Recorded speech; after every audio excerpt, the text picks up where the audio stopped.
why go to a tournament if you're not going there to try and win? There's really no point in even going. That's the attitude I've had my entire life, and that's the attitude I will always have.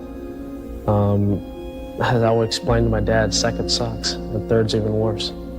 That's just a feeling. But on tour, that's not too bad sometimes, though. That's not too bad, but I want to win. That's just my nature. You're not even motivated yourself. Like I want to wake you up at 3 o'clock in the morning and go, come on, man, we're going running. Like I want to see what you do when you're tired. Let me see how you push yourself. Come on, man, get up again tomorrow. Get up again tomorrow. Get up again tomorrow. The next day, get up. Keep going. How long can you maintain a positive attitude? Where's all this teaching?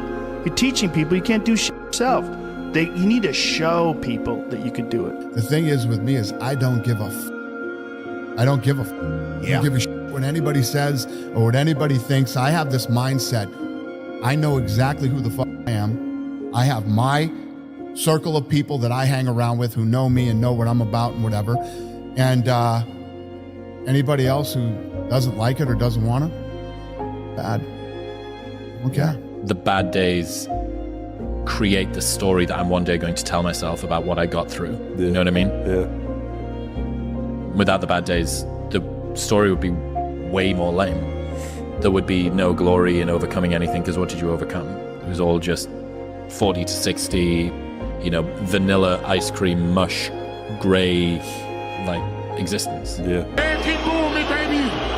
Keep booing me. I love it. I love it. Listen. People been booing me and down me since I started training. I love it. The more you boo me, the stronger I get, baby. I'm used to this. Y'all can't stop me. Keep it up, baby. Keep it up. Y'all can't stop me. It's so easy to be great nowadays, my friend, because most people are weak. Most people don't want to go to that extra mile. Most people don't want to find that extra because it sucks. It's miserable. It's lonely. You talk about that you were kind of, lonely by yourself. I was the same way. And that used to hurt me growing up. Now I thrive in that shit. That's the only place to be. Listen, every day when you get out of bed, life's standing right there to kick you in the face, man. Could be anything. Could be you get up and you walk downstairs, you got a flat tire and you're late for work and you got this and that. Life is going to throw all kinds of crazy shit at you, right? And you have to be ready for it, and you got to deal with it. You can't curl up into a ball. You can't run away from it. You can't hide. You have to take all this shit head on. You have to get up every day. When I get up out of bed, I strap up and I'm getting ready for war. Well, what I like about it is I'm doing something I don't want to do. Every time I start doing things I don't want to do, I grow. Yes. That's a lesson that people need to hear and learn. It's so important because everybody just wants to be comfortable. Everybody wants to sit on the couch. I don't want to go outside, it's cold. I don't want to do this, it's hot.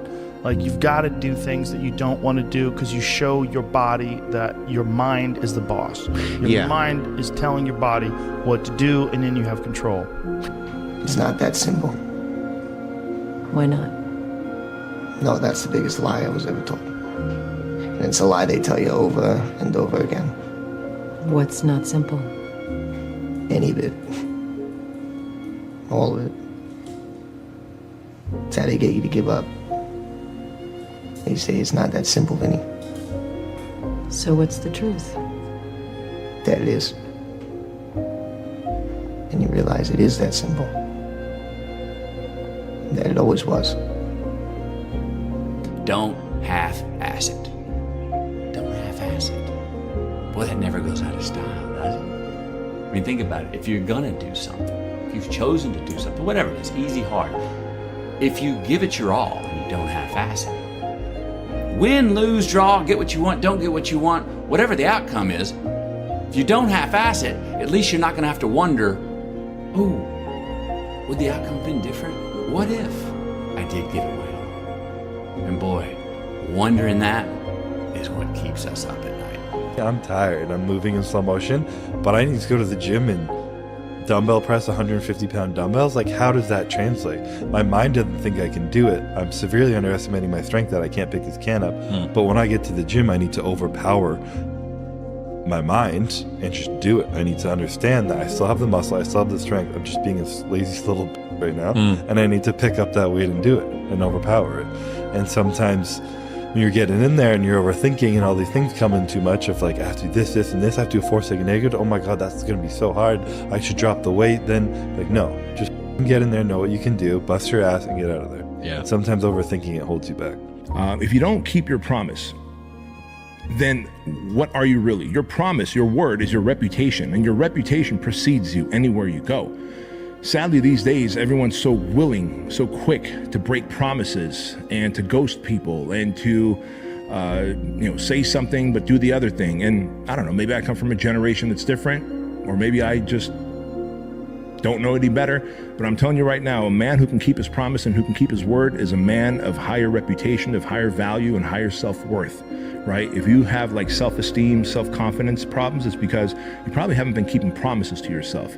A man who has high confidence keeps promises that he makes to himself and to others. I became obsessed. With being the baddest that God ever created. Am I that? I don't care.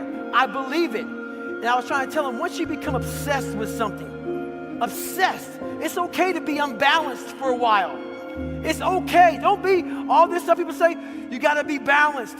To be the best in the world at what you do. It's not about being a Navy SEAL, people. The best at what you do, you have to be unbalanced to find every bit of energy and strength that you have to pull it off. Then you get balanced once you become great. Remember to tell yourself the truth. Remember to tell yourself the truth. You know what that means.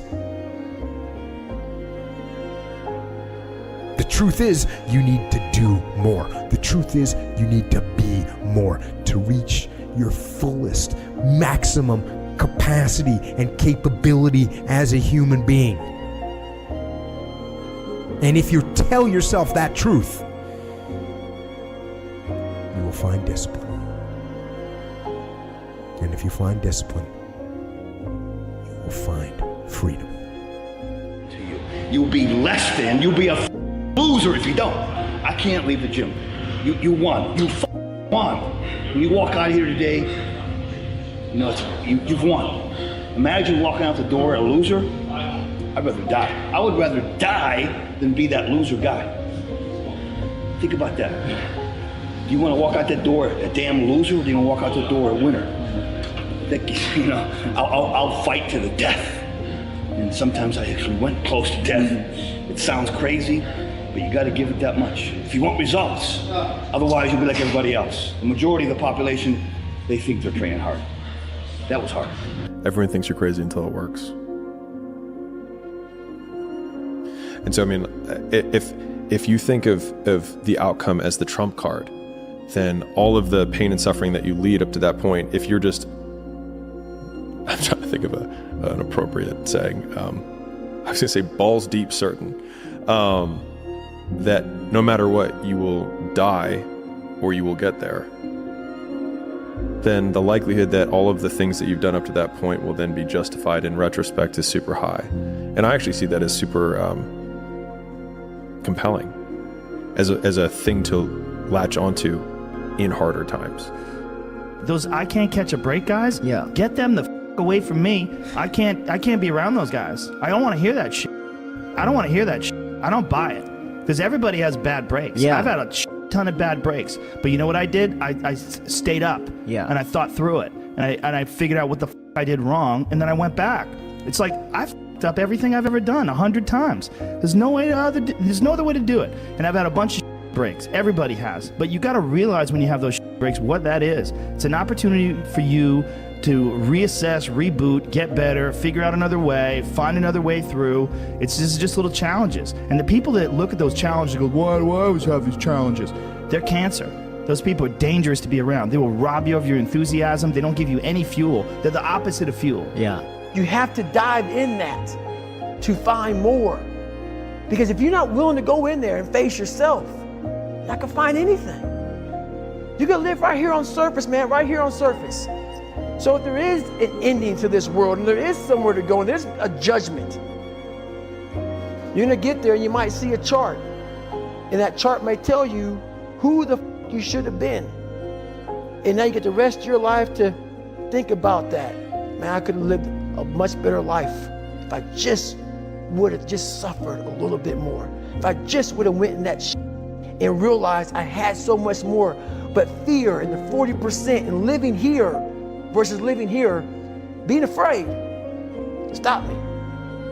So people always ask me, when they saw me in the gym in the pumping iron days, they say, why is it that you're working out so hard? 5 hours a day, 6 hours a day, and you have always a smile on your face. The others are working out just as hard as you do, and they look sour in the face. Why is that? And I told people all the time, I said, because to me, I'm shooting for a goal. In front of me is the Mr. Universe title. So every rep that I do gets me closer to accomplishing that goal, to make this goal, this vision turn into reality. Every single set that I do, every repetition, every weight that I lift will get me a step closer to turn this goal into reality. The man who never fell has no glory. The man who fell and got back up, that's where his glory is. The man who fell 20 times and got up 21 times, that man has even greater glory. Wow. That man has more courage, way more courage than the guy who was so strong from birth that he never fell.